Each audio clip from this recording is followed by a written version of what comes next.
continuamos aqui conversando contigo e agora também com o professor Roberto Dumas, que já está aqui conosco. Dumas, muito bom dia ainda para você. Bem-vindo mais uma vez aqui na programação. Sempre um prazer recebê-lo aqui às quintas-feiras. Obrigado, sempre um prazer e estou gostando da discussão aí. O negócio está esquentando para o lado do câmbio e da política fiscal, mas vamos lá.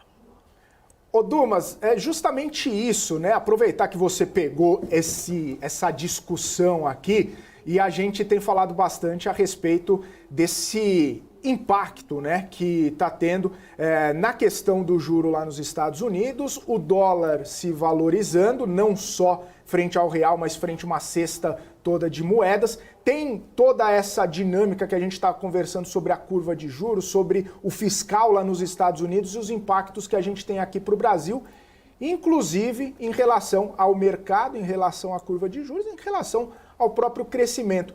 Que leitura você faz desse momento, Dumas, e perspectivas, né? Olhando para frente, a gente pode viver dias mais complicados sem uma tranquilidade, sem um arrefecimento desse cenário lá fora? Veja, eu não vejo absolutamente, eventualmente, um arrefecimento. Primeiro, no começo do ano, parecia que o mercado estava em lua de mel. E o que o governo atual fez um discurso de posse, dizendo que esse negócio de teto de gastos é uma estupidez, a curva de juros deslocou para cima. Quando foi apresentado o arcabouço fiscal, a curva de juros caiu. Só que, quando você começa a perceber, você vê que alguns operadores do mercado financeiro acabaram ignorando muitas vezes o que muitos economistas, como Marcos Lisboa, Samuel Pessoa, escrevia sobre o arcabouço fiscal. Veja, nós não vamos estourar a meta fiscal, nós não vamos explodir, a dívida PIB não vai cair, vai subir para 100%. Mas é importante deixar claro o seguinte, o governo quer levantar 168 bilhões limpos no próximo ano, com tributação de fundos offshore, tributação de fundos exclusivos, voto de desinflate do CARF, tentar renegociar a dívida, principalmente no momento onde, de janeiro a agosto, você viu que a Receita Federal caiu 0,83%.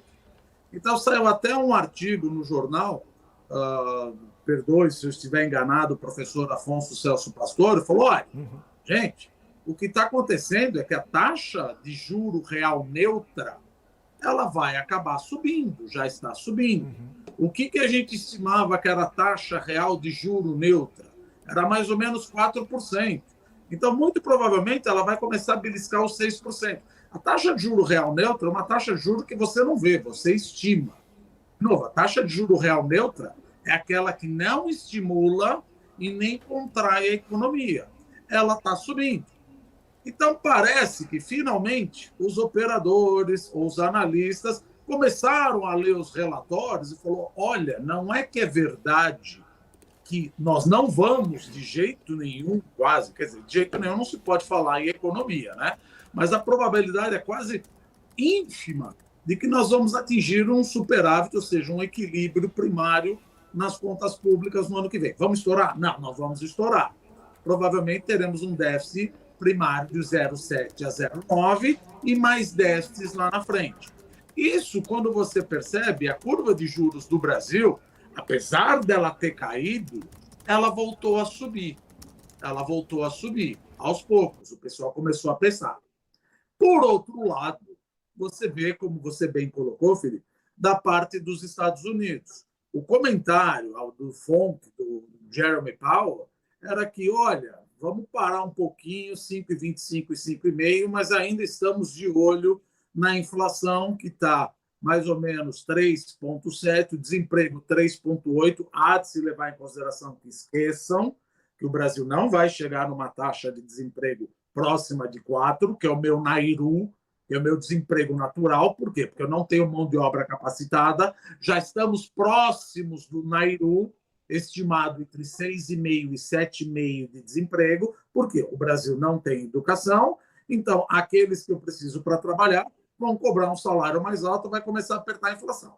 Então, além dos Estados Unidos, que começou a trazer um problema maior também para o câmbio, além da taxa real de juro neutra subir, e o mercado parece que agora está lendo os papers de Samuel Lisboa, Samuel Pessoa e Marcos Lisboa, que, olha, veja, não é para ficar tão feliz assim. De novo, nós não vamos explodir, mas precisamos precificar as coisas. Precificar o jeito que está o câmbio a 4,70 não faz sentido. Junto os Estados Unidos, e aí, Felipe, se você permite, tem um ponto que ainda não foi comentado, que economista sempre acha alguma coisa nas entrelinhas. O que eu quero dizer? A reunião do Lula com o Campos Neto. Para que essa reunião?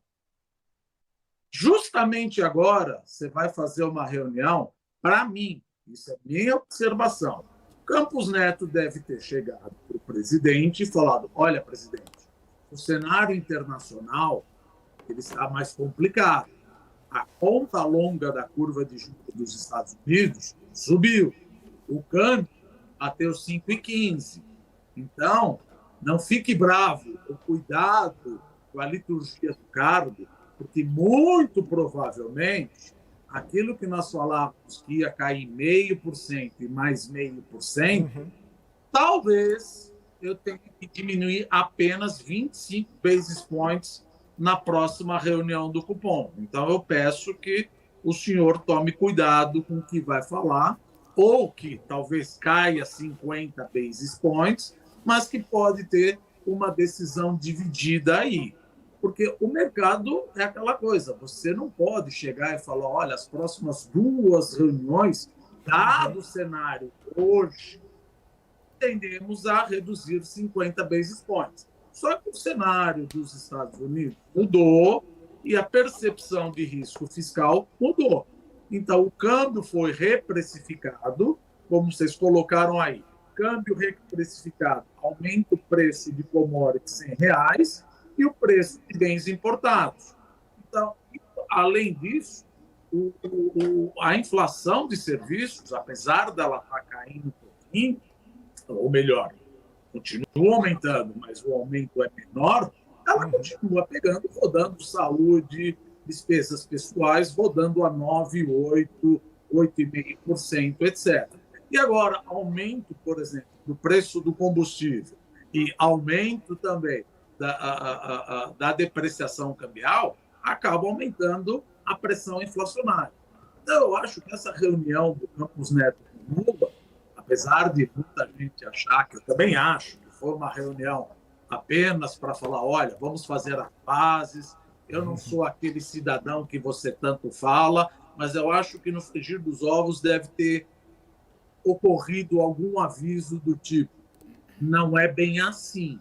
A política fiscal continua expansionista, não vamos arrecadar 168 bi, o mercado acordou para isso, o mundo mudou, vamos pensar, Estados Unidos mudou, então talvez nós teremos que desacelerar o ritmo de queda de taxa de juros.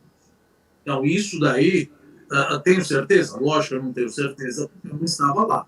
Mas é bem provável que esse tipo de conversa possa ter ocorrido, ou melhor, esse assunto possa ter ocorrido justamente com o presidente, porque se por acaso vier uma redução de 25 basis points, gente, se o governo sai gritando, isso desancora as expectativas. Então, provavelmente foi: olha, vamos ter uma votação muito provavelmente dividida, ou vamos reduzir?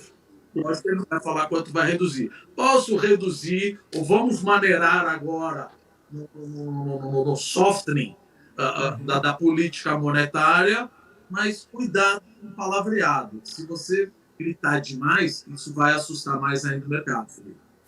Foi quase um head, né, Dumas, porque até o Campos Neto já tem falado, né, a gente tem monitorado as últimas apresentações, ele sempre fala da barra mais alta para acelerar o corte de juros, está cada vez mais alta a barra. Hoje mesmo, o próprio Gabriel Galípolo, né, que é diretor de política monetária lá do Banco Central, ele já falou, olha, a última milha da inflação está complicada de ser atingida, né, para trazer mais para baixo, mais para a meta. Então, parece que já vem vindo um discurso ao longo das últimas semanas nesse sentido de que está complicado manter esse plano de voo de 2 cortes de meio e até mesmo de trazer para a expectativa do mercado do juro em 9% no ano que vem. Essa, até mesmo a curva, né, o DI já está projetando isso. Então essa reunião talvez seja um hedge, né, de olha, a gente vai por alguns caminhos que não estavam no plano de voo, então, por favor, não faça críticas tão contundentes, senão desancora ainda mais as expectativas do mercado. Piora a expectativa do mercado. Por exemplo, ninguém está falando mal do Galípolo, excelente, está votando, mas como a gente já colocou aqui, veja, o Galípolo, ele era, entre aspas, né, não existe, mas o vice-ministro da Fazenda, o segundo cara da Fazenda. De repente ele se tornou diretor de política monetária. É que nem a gente disse. Gente, isso não foi um upgrade na posição do Galípolo. Então, o governo está querendo colocar, ou eventualmente, colocar pessoas que, de certa maneira, acabam minando a autonomia do Banco Central e falando mais, que a gente pode dizer, o aspecto falacioso de desenvolvimentista, porque eu fico assustado quando alguém fala, não, ele se apresenta e fala, eu sou um economista desenvolvimentista. Eu falo, eu sou o quê? Um economista destruidor? Vocês acham realmente que tem alguém no Banco Central que quer fazer o mal e você, que é o desenvolvimentista, foi ungido por Deus e quer a melhora do país? Então, quem está lá só está querendo ajudar banco. Gente, esse negócio de ajudar banco, também já falamos aqui, não custa essas pessoas que falam isso, que está ajudando a Faria Lima, entrar no site do Tesouro e ver quem compra título público. Quem está pedindo mais taxa de juros somos nós. É o fundo de investimento. É o INSS. Quando eu coloco R$1.000, eu quero o meu dinheiro reajustado. Quando eu coloco R$1.000 no fundo de investimento, eu quero o meu dinheiro reajustado. Agora, essas pessoas que não entendem de taxa de juros, acabam indo na Paulista queimando a cabeça do Campos Neto. Só que não sabe que o dinheiro dele, ou se eles são tão patriotas assim, e que eles entendem muito de taxa de juro real neutra, ora, que entrem no Tesouro Direto e atopem comprar uma NTNB careca, já que está vendendo IPCA mais 6, fala, não, minha oferta, eu quero um IPCA nulo, ou um IPCA mais 2%, porque assim eu estou ajudando o país, eu não preciso queimar a cabeça do Campos Neto na Paulista. Então, você vê, é o fundo de garantia, o meu dinheiro que eu coloco, é o meu INSS, é o meu fundo de investimento, é o meu seguro de vida, meu seguro de carro, meu seguro saúde, está tudo isso investido em título público. E 10% estão com gringos. É só entrar no site da dinâmica da dívida pública do Tesouro. A gente pode até botar as tabelas aí, se eu não me engano, a tabela 3.1 e tabela 4.0. Ou seja, a dívida bateu quase 6 trilhões de reais. E os economistas perguntam, vem cá, não me leva a mão, não fica bravo, mas não tem nada para cortar? Não tem absolutamente nada para cortar. Nós vamos aumentar ainda mais. Veja, como a gente sempre falou, taxa de juros, o que é? Quando o governo gasta demais, ou ele arrecada mais, bom, mas isso provavelmente, 168 bi limpo, sem levar em consideração precatórios. Olha a bagunça do precatório. Não, mas o juro que eu pago no precatório, vamos colocar como despesa financeira. Meu Deus do céu, é óbvio que não. Despesa financeira é a despesa financeira que eu carrego no juro. Não vai fazer essa, entre aspas, essa bagunça quando você trata com precatório.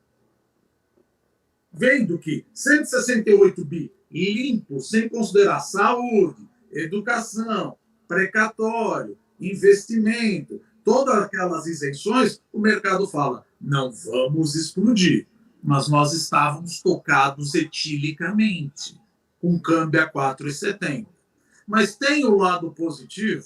Claro que teve o lado positivo para o câmbio ir para 4,70. Primeiro, que tiramos aquela coisa, aquele discurso de estupidez, E segundo, o Brasil também tem que ser visto pelo lado relativo. O gringo olha e fala, onde que eu vou colocar meu dinheiro?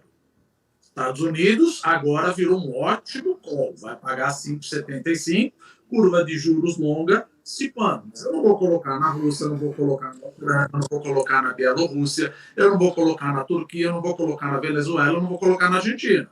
Sobrou quem? Olha, sobrou os Estados Unidos, que é óbvio, o Porto Seguro, China, que tem a conta capital parcialmente fechada, Índia, México e Brasil. Então o mercado ficou muito animado. Não quer dizer novamente que o câmbio deve ir para 6, mas é que a gente precisa precificar o que é correto. E, finalmente, estamos percebendo aquilo que muitos economistas falaram, que o arcabouço fiscal não é tão bom assim. Essa receita de 168 bi de CARF, de renegociação, não vai atingir. Não vai atingir. De novo, não vamos explodir, mas preciso precificar corretamente o câmbio e agora, como você bem colocou, a mudança do cenário, entre aspas, né? Não foi uma bruta mudança, mas a mudança do cenário macroeconômico dos Estados Unidos, que provavelmente deve puxar mais 25 basis points, por isso que a curva esticou na ponta longa.